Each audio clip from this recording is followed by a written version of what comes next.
Anteriormente em guerras mundiais. Um único tiro de pistola arrastou o mundo inteiro para uma guerra. Jovens de ambos os lados correm para juntarem-se na luta.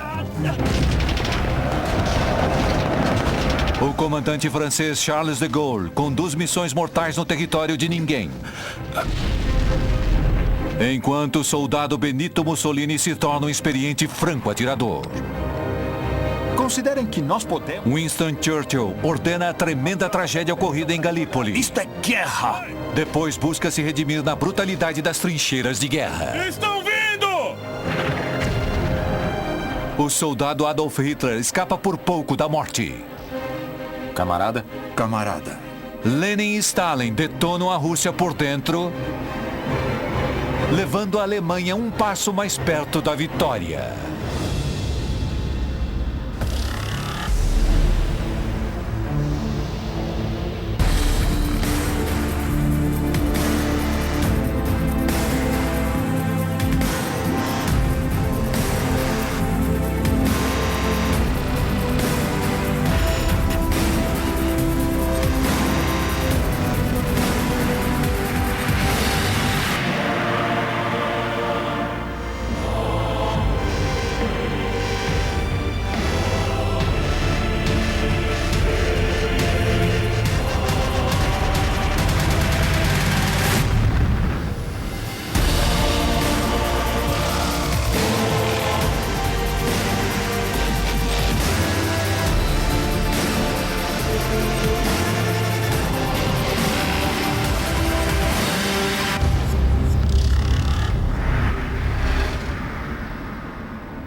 A guerra global já afligia a Europa há longos 3 anos e meio.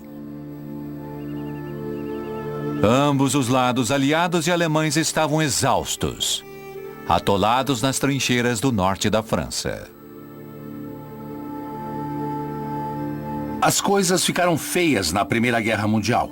A Europa ficou exaurida, muitas cidades destruídas, a fome e as doenças já estavam se espalhando. A Cruz Vermelha não podia dar conta do que acontecia. Os aliados europeus precisavam de reforços, energia nova, sangue novo. Para ajudar na luta, os aliados recrutam um novo país para seu lado. Na sequência de sua longamente aguardada entrada na guerra, a América se prepara para marcar presença. 10.000 combatentes americanos começam a chegar na França por dia, prontos para reforçar os aliados. A América transferiu centenas de milhares de soldados para a França, então a Alemanha sentiu aumentar a pressão. Os alemães pensaram, agora que vencemos a Rússia em 1917, podemos mover as tropas do fronte leste para o oeste e lançar a nossa última ofensiva. Agora é a hora de vencermos a guerra antes que os americanos o façam. Com suas forças concentradas no fronte ocidental, os alemães lançam a ofensiva da primavera. Uma série de ousados ataques surpresa. Unidades alemãs especializadas se infiltram nas trincheiras aliadas e atacam seus postos de comando. O ataque foi tão bem sucedido que a vitória alemã estava praticamente assegurada.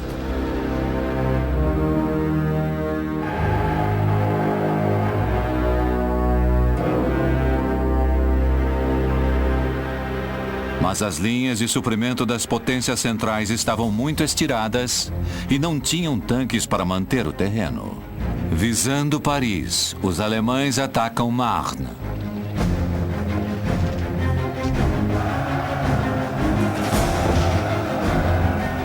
Os alemães estavam prontos para conquistar a França, mas havia uma pequena pedra no sapato inesperada para os alemães. Era Marne. Foi aí que os aliados, com reforços americanos, conseguiram deter o avanço alemão.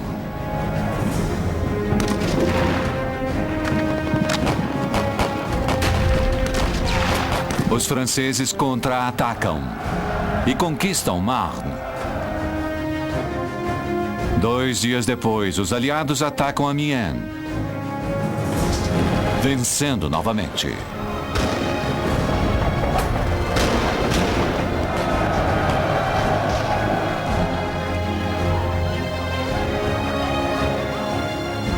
Capitalizando esses ganhos, o primeiro ataque liderado pelos americanos ocorre em Saint-Mihiel.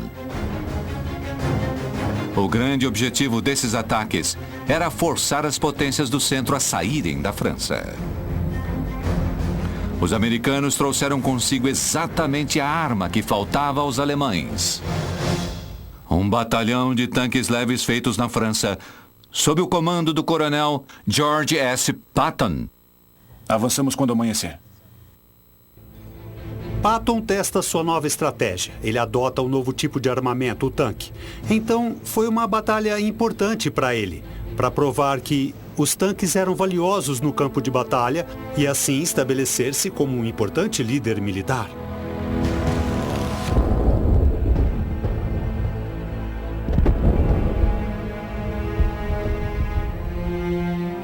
Na noite anterior à invasão planejada, Patton não consegue dormir. Ele sai da trincheira totalmente desprotegido, avançando fundo na terra de ninguém.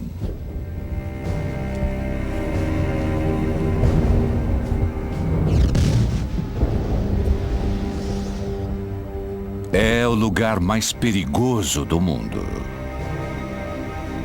Mas Patton precisa de informações. Assim estabelece uma rota em que seus tanques não atolem na lama.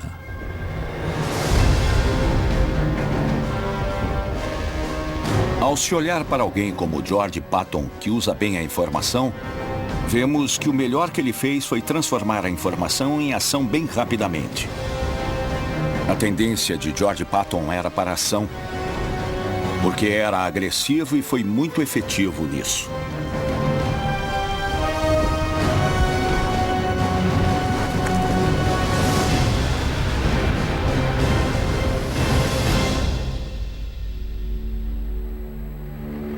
Em 12 de setembro de 1918, 500 mil de soldados americanos, junto com 4 divisões do exército francês, penetram no campo de batalha em Saint-Mihiel. Entre eles estava George Patton. Os alemães impõem feroz resistência.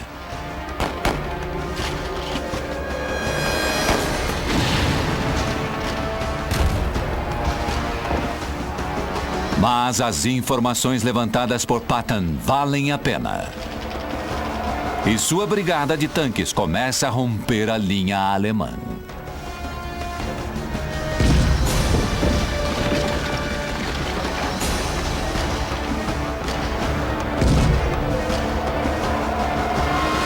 Dentre os soldados em Saint-Mihiel, encontra-se o general brigadeiro Douglas MacArthur.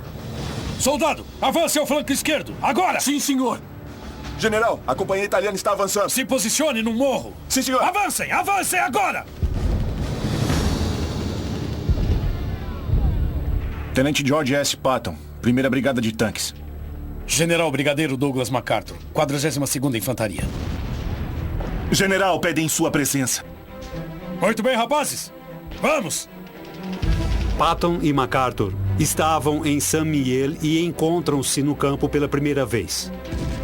Em meio ao fogo de artilharia por todos os lados, esses dois homens, que teriam importante papel forjando o futuro do século XX, nem imaginavam o que a história reservava. MacArthur descendia de uma longa linhagem de militares. Seu pai havia recebido a Medalha de Honra do Congresso na Guerra Civil Americana. Nada menos seria esperado de seu filho. Douglas MacArthur liderou ataques caminhando na terra de ninguém sem medo. Ele incorporava uma tremenda habilidade e incrível autoconfiança. Os dois graduados em West Point seriam aliados e rivais por décadas. Juntos com o exército francês e 500 mil de americanos, os aliados vencem e tomam Saint-Mihiel.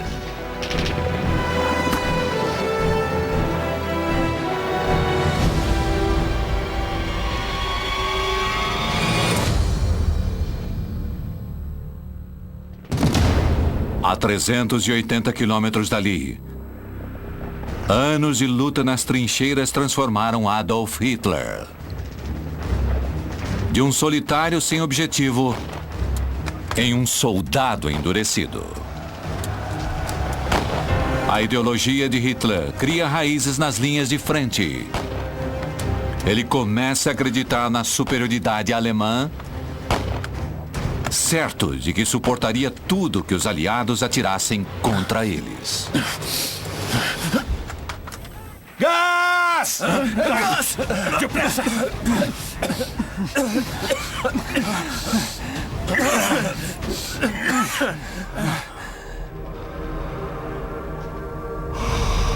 Os ataques com gás são intermináveis. Para Hitler, é quase uma rotina.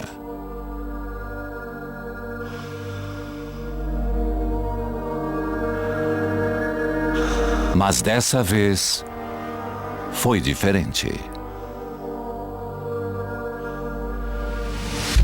Desde que o gás lacrimogênio foi usado pela primeira vez, os aliados vinham se equiparando aos alemães passo a passo, conforme desenvolviam gases cada vez mais mortais. Gás! Gás!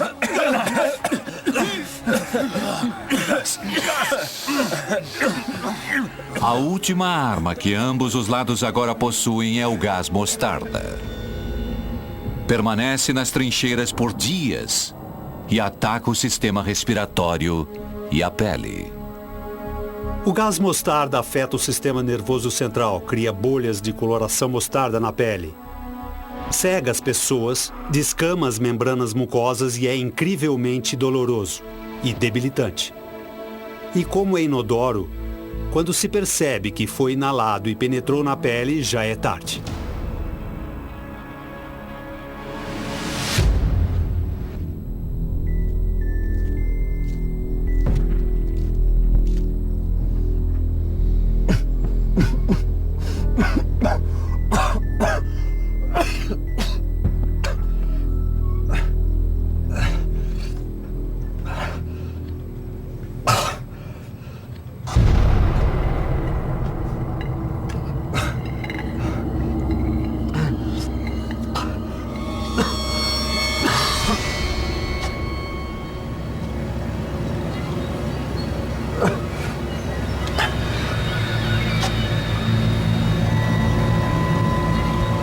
Os dias de Hitler nas linhas de frente se acabaram.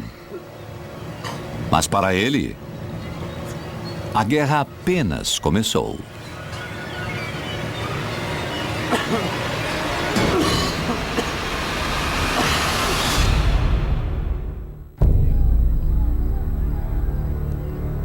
A ofensiva dos aliados força o exército alemão a relocar seus prisioneiros de guerra bem no interior da Alemanha, em um enorme campo de prisioneiros perto de Munique.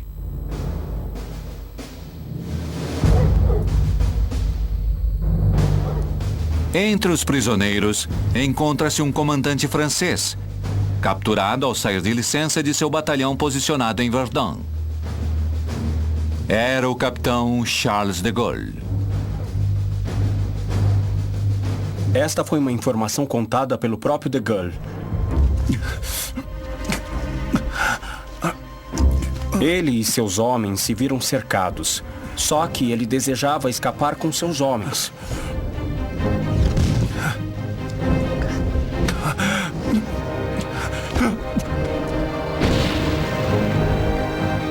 Atiraram uma granada contra ele. Ele deitou-se no chão e um soldado alemão o atingiu ferozmente na perna com a baioneta e ele desmaiou. Ao acordar, ele estava atrás das linhas alemãs. Com o tempo na prisão se arrastando, de Gaulle deseja retornar às linhas de frente francesas, planejando assim escapar. O hospital é ligado ao campo por uma única porta. Se passarmos por ela, chegamos às matas em 5 minutos. Se chegarmos a essa porta, ela é guardada de dia e de noite. De Gaulle era um patriota e um soldado, e É dever de cada soldado e cada oficial escapar. Ficar preso o torna inútil. Então, escapar é seu dever.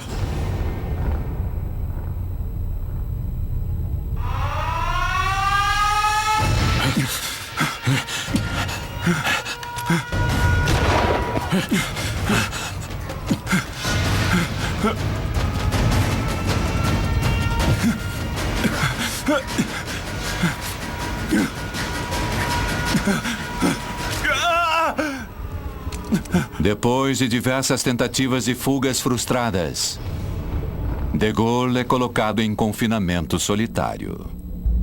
Interrogado e repetidamente torturado, ele continua leal à França, recusando-se a se entregar aos alemães. Apesar de estar distante da luta, De Gaulle vai aprendendo o que é preciso para se tornar um grande líder.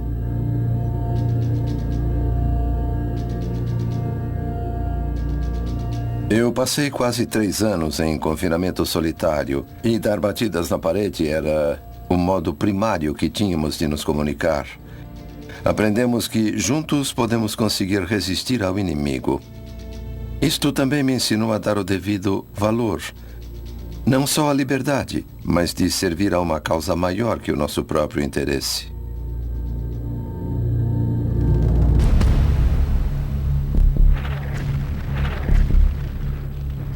Na floresta de Argonne, a América e a França lutam lado a lado contra os alemães. O general MacArthur busca um meio de penetrar nas defesas alemãs.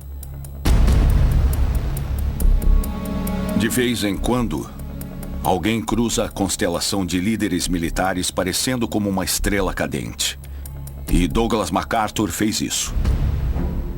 Através de uma foto de reconhecimento das trincheiras alemãs do fronte ocidental, MacArthur percebe um trecho desguarnecido do exército alemão.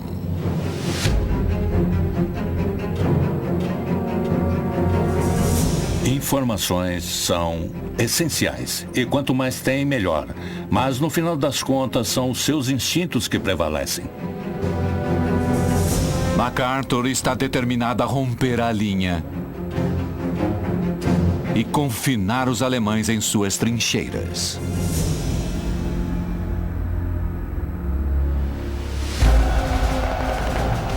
E no outono de 1918, as forças americanas e francesas iniciam a Batalha da Floresta de Argonne. Fogo! Foi o maior compromisso das tropas americanas da Primeira Guerra Mundial. Fogo! Os generais franceses e ingleses tinham opiniões desencontradas com relação aos americanos.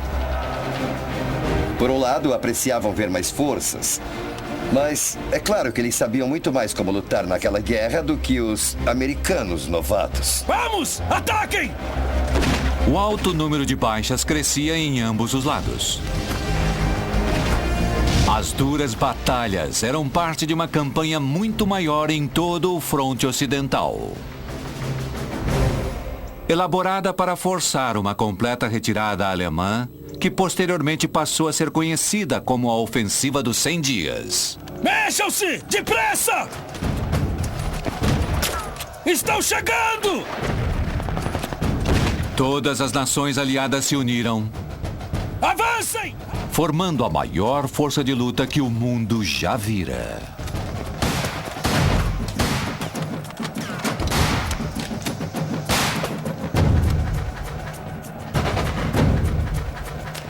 A Ofensiva dos 100 Dias foi um grande feito em armas. Finalmente usaram a tecnologia adequadamente e aprenderam a coordenar infantaria, tanques e artilharia.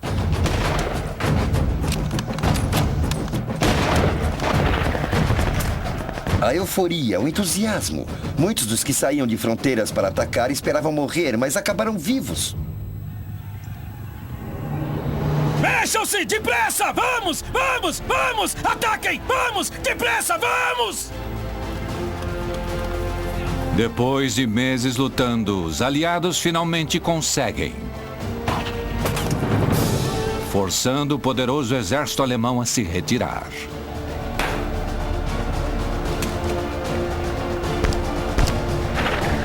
Finalmente, sem outra opção, dezenas de milhares de soldados alemães depõem armas e se rendem.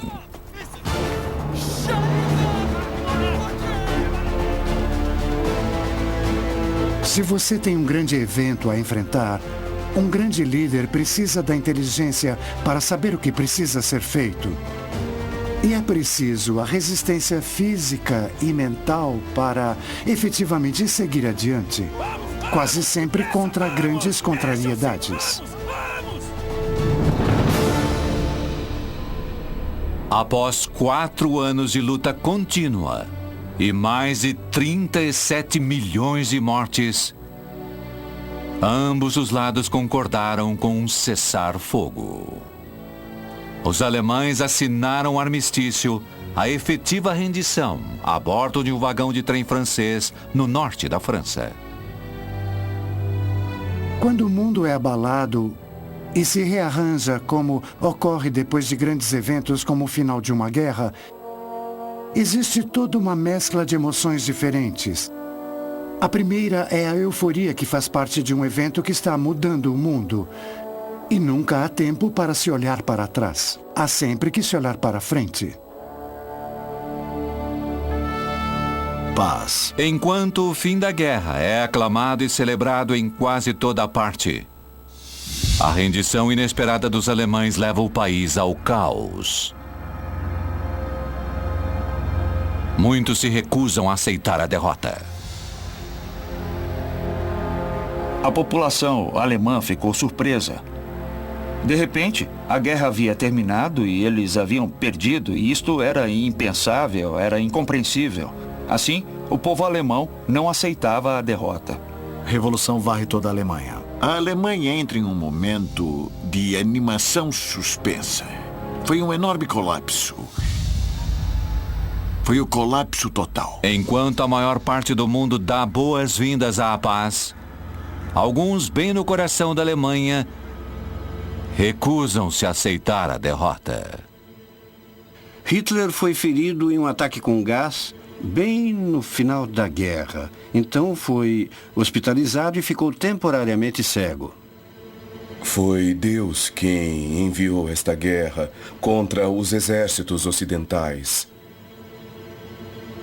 Enquanto estava no hospital, soube que a Alemanha havia perdido a Primeira Grande Guerra. E isto produziu uma virada crucial na vida de Hitler. Na estreita visão de Hitler, era sempre vida ou morte. Vitória ou derrota total. Para ele, a rendição era algo não germânico. Uma covardia quem se rendia desse jeito.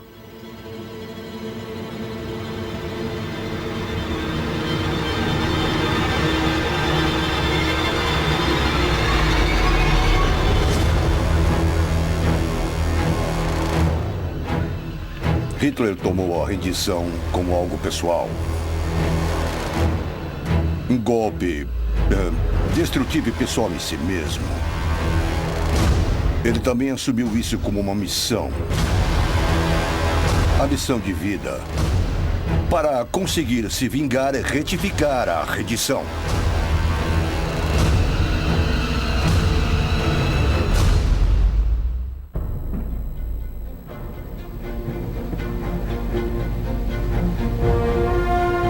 Com o final das lutas, a pressão recai sobre os líderes aliados para que cheguem a um entendimento,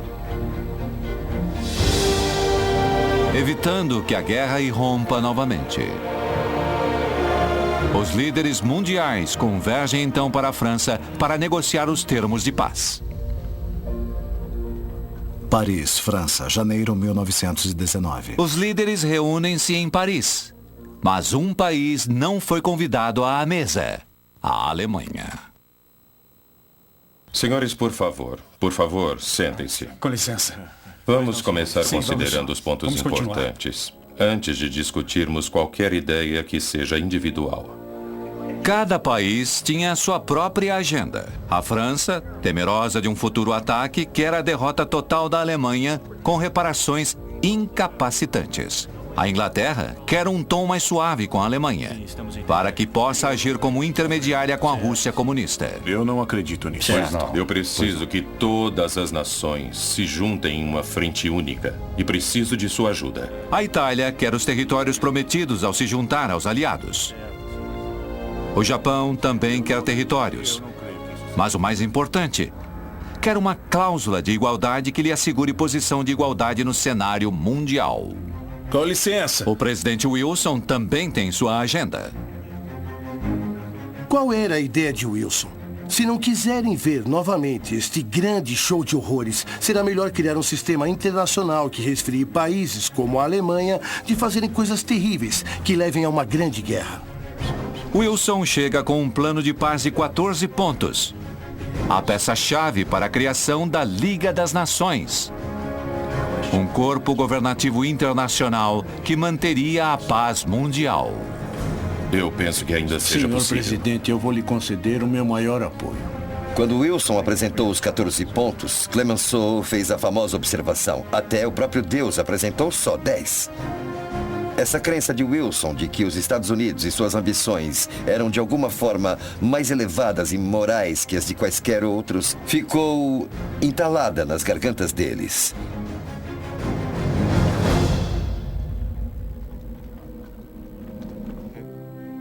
As negociações de paz se arrastavam há meses.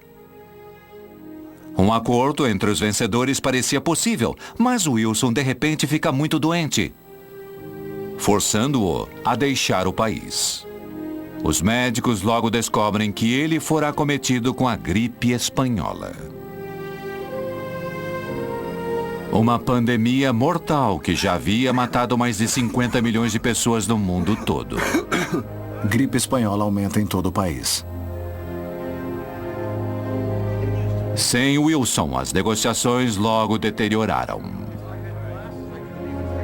O fundamento de qualquer aliança é o respeito verdadeiro entre as partes. E pela minha experiência, as potências não precisam ser do mesmo tamanho para formar uma forte aliança, mas precisam ser capazes de confiar umas nas outras e ir em auxílio umas das outras. Depois de 6 meses de intensas negociações, os aliados finalmente tinham um tratado. Mas o acordo final estava muito distante do plano equitativo que Wilson esperava. A Itália não conseguiu os territórios que lhe foram prometidos ao se juntar à guerra e sentiu-se traída. O Japão também não conseguiu territórios e, pior, a proposição antirracista de ser reconhecido como um igual foi derrubada. A cláusula de igualdade foi revogada por uma combinação perversa de resistência interna do Império Britânico, liderada pelos australianos, e pelo anseio colaboracionista da administração Wilson. Os japoneses saíram de Versalhes muito decepcionados, dizendo que parecia que todos tinham direito a ter um império, menos eles. Isso lançou as sementes de um sentimento de profundo descontentamento.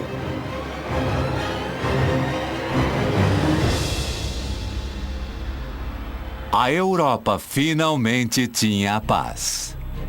Mas enquanto a maior parte do mundo celebrava, a Alemanha tinha de pagar aos aliados mais de 80 bilhões de dólares, equivalente a quase meio trilhão em valores de hoje. Um débito que não quitariam antes de 2010. Como resultado, seu governo logo se quebrou financeiramente, levando milhões de alemães à pobreza. A devastação econômica transformou completamente o país e seu povo.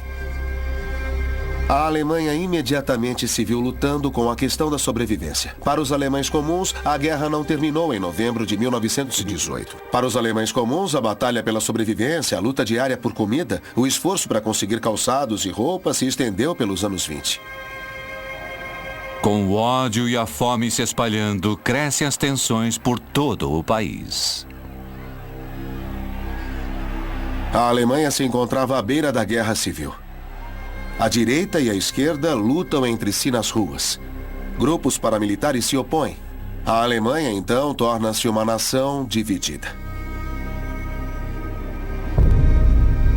O término da Primeira Grande Guerra não foi um tratado, foi um armistício que provavelmente duraria uns 20 anos. Significava que, de fato, não abatêramos o espírito alemão. Na verdade, não tínhamos resolvido o problema.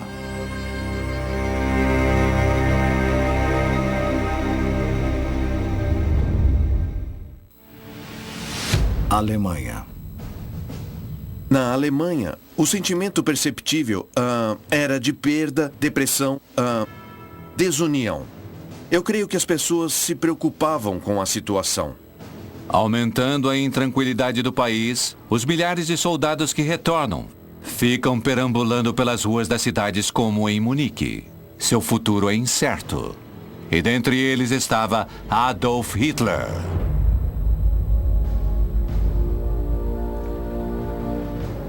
Um dos que não acreditaram que a paz fosse durar muito era Winston Churchill.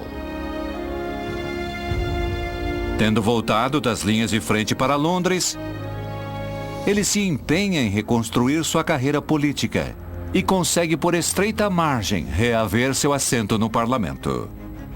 Havia muita dúvida em relação a Churchill. Ele parecia errático em seus julgamentos e sua decisão a respeito da campanha de Galípoli teve consequências desastrosas. Mas foi durante a guerra que ele provou suas credenciais de liderança. E isso foi o que o transformou. Churchill retorna ao governo convencido de que a ameaça alemã não terminou. Paris, França. Depois de 2 anos e meio como prisioneiro de guerra, Charles de Gaulle finalmente está livre. Depois de sua experiência na prisão, ele continua no exército francês, aceitando um posto de instrutor na Academia Militar em Paris, onde ele foca na incorporação de novas tecnologias, como o tanque, para que da próxima vez que irrompa a luta, a França esteja preparada. Para de Gaulle, a primeira grande guerra foi um verdadeiro drama, um drama do cativeiro, da inação. Em 1918, ele escreveu: "De agora em diante, irei tentar realmente pensar e agir para compensar minha inação durante a guerra." De Gaulle queria, acima de tudo, ser um homem de ação.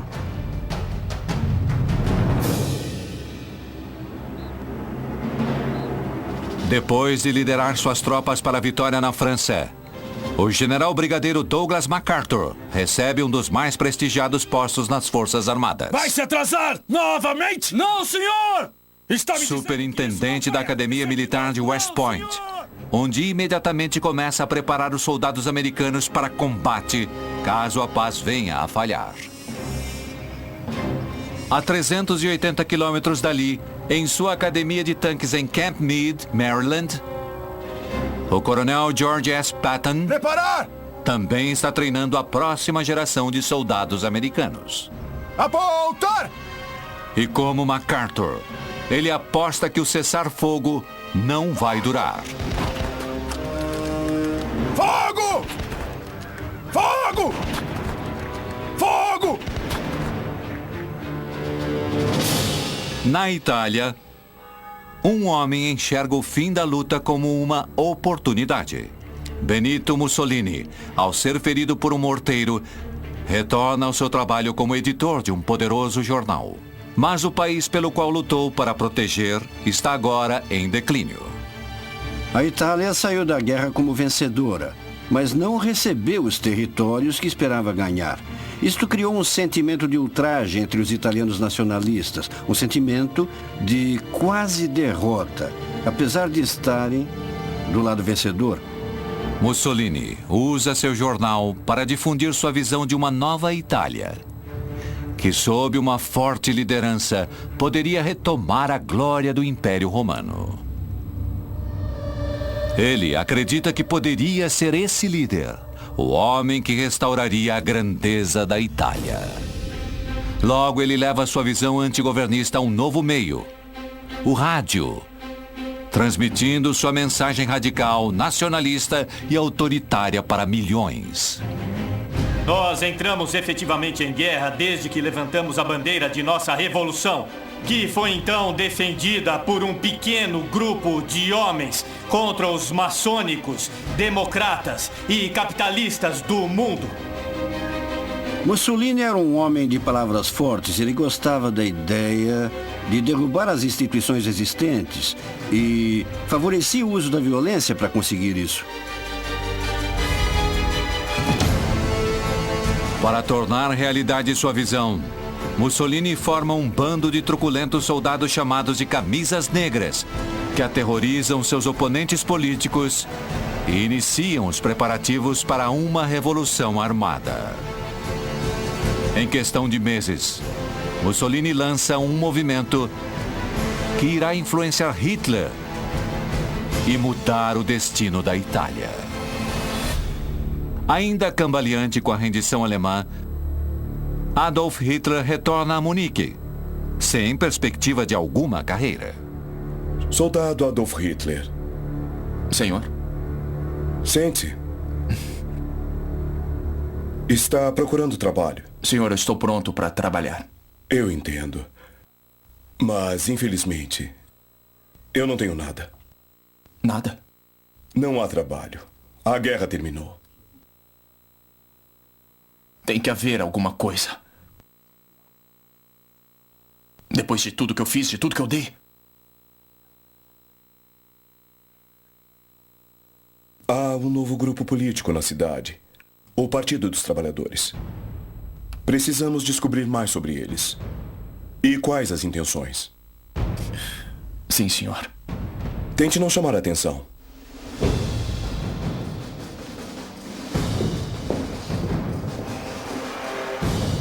O Tratado de Versalhes causou as condições econômicas que favoreciam extremismos. É fácil ver na história que quando a economia fica terrível, isto favorece o surgimento de todo tipo de organizações extremistas.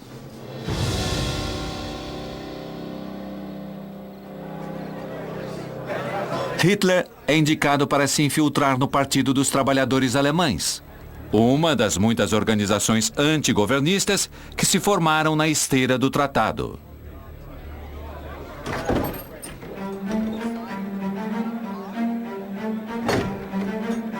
Durante meses, ele comparece a reuniões secretas realizadas em locais não divulgados pelo país.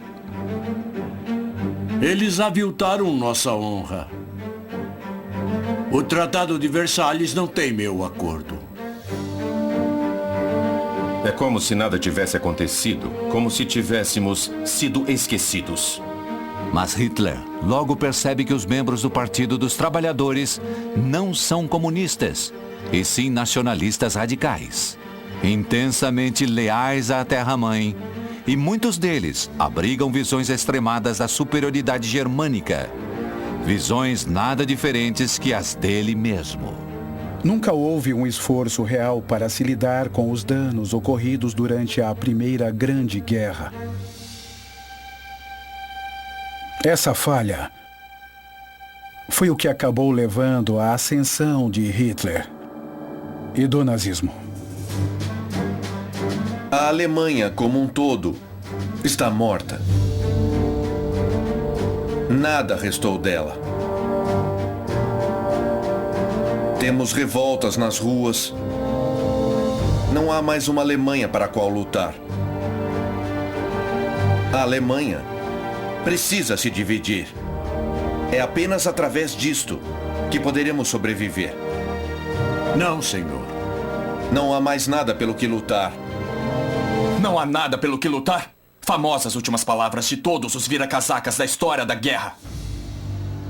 Os fracos dentre nós voltam-se a essas desculpas para abandonar o orgulho e a esperança, quando é apenas a união que separa os vitoriosos dos derrotados. E está claro que pararam de lutar. Mas nós ainda lutamos na Grande Guerra Alemã. Nossa guerra pelo que merecemos. Uma Alemanha unida e forte. Uma Alemanha orgulhosa. A Alemanha é um gigante adormecido. E quando livrarmos a nossa nação das fraudes sem fibras dentre nós, juntamente com os criminosos de Versalhes, iremos novamente encontrar a grandeza!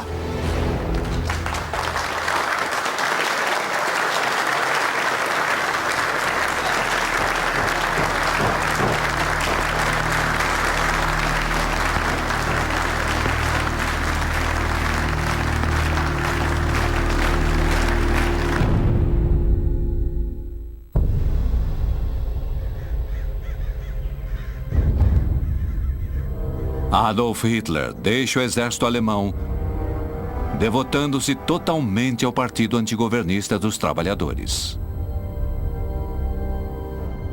Sua popularidade e retórica feroz na questão do nacionalismo e antissemitismo o fazem se destacar no grupo. E ele é promovido a chefe da propaganda. Sua primeira ordem de negócios é uma completa transformação do partido.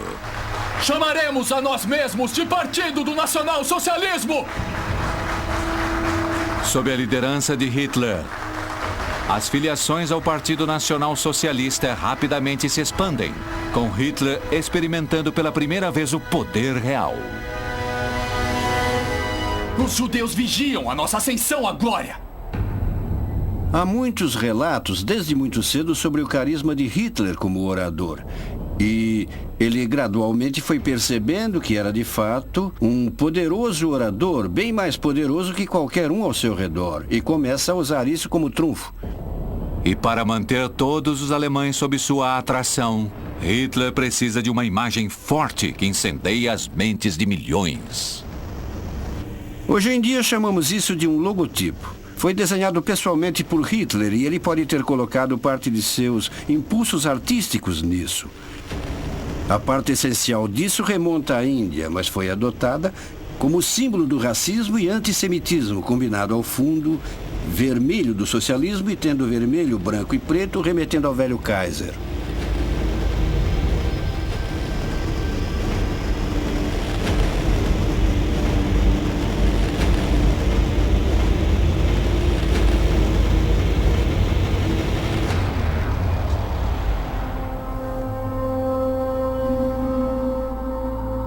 Enquanto Hitler ainda está nos primeiros estágios de sua revolução, Benito Mussolini já arrebanhou um exército de seguidores e está pronto para tomar a Itália pela força.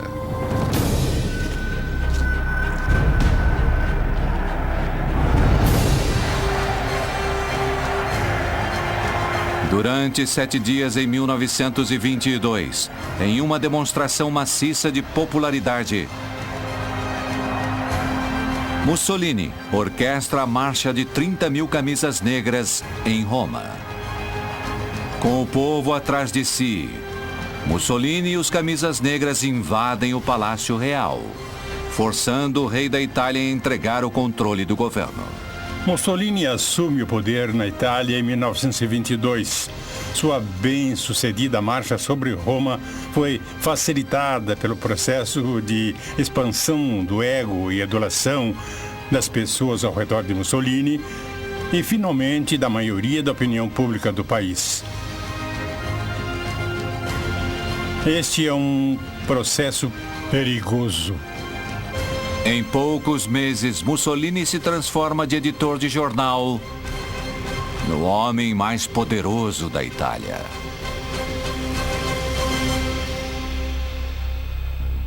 E a 960 quilômetros ao norte dali, Adolf Hitler observa tudo o que Mussolini fez. E ele quer esse mesmo poder total para si.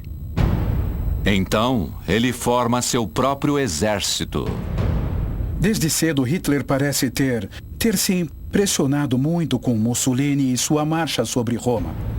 Sua subida ao poder teve como modelo o que os fascistas fizeram na Itália.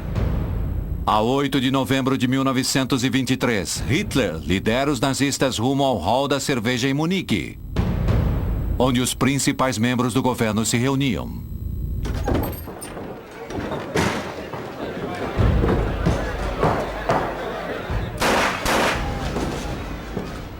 A Alemanha está morta!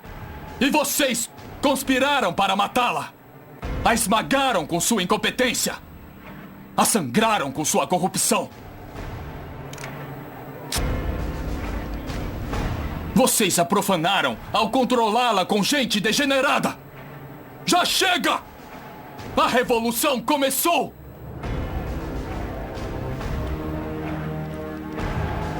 Juntem-se a nós agora, ao darmos início a uma nova Alemanha.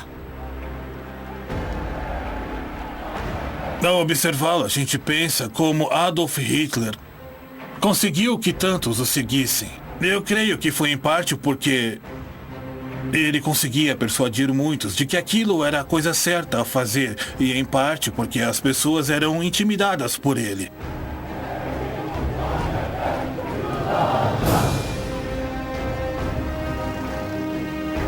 Após irromper no hall da cerveja, Hitler lidera os nazistas pelas ruas da cidade para tomar a cidade pela força. Mas, ao contrário da Itália, a polícia alemã estava preparada. Alto! Preparar!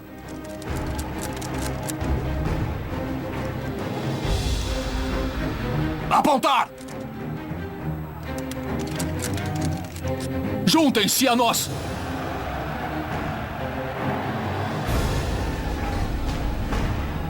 O Partido Nacional Socialista conseguiu tomar o governo!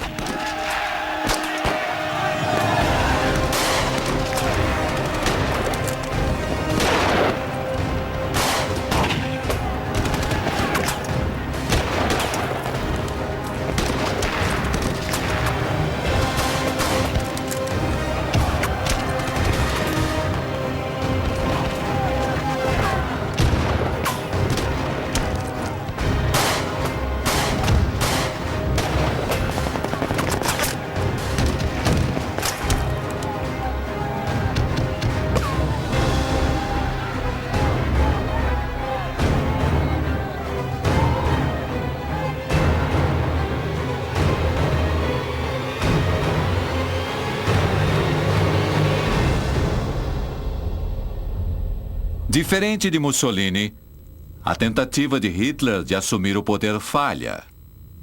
E ele é preso acusado de traição. Então ele passa seu tempo na prisão, planejando seu próximo movimento. O resto do que era essa nação. Sangue de nosso sangue. Carne de nossa carne. Liderar uma ideia. Para angariar seguidores e difundir sua mensagem, Hitler cria um manifesto, cujo cerne é um plano radical para a dominação do mundo. Nós devemos sempre lutar para salvaguardar a existência e a reprodução de nossa raça e nosso povo.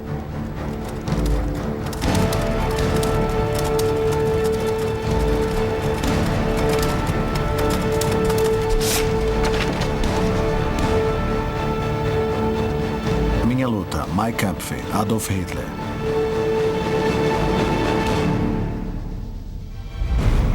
A seguir, em guerras mundiais. A luta pode ter cessado, mas a guerra não terminou. Da Grande Depressão Global, uma nova geração de líderes emerge. O Tratado de Versalhes. Que essas cadeias sejam rompidas. Enquanto uns se desesperam para manter a paz. Ninguém dentre esses, general, quer que ponhamos dinheiro na próxima guerra. Outros renascem das cinzas, desejando reacender a Grande Guerra Global. Hitler é muito mais perigoso do que tudo que já enfrentamos antes. Bombardeiem cada cidade, cada aldeia, cada vilarejo. Vamos aniquilá-los. E com a luta irrompendo de novo. Isto não é um pedido, isto é uma ordem. O destino da humanidade está em jogo. É tempo de romper o jogo americano de uma vez por todas.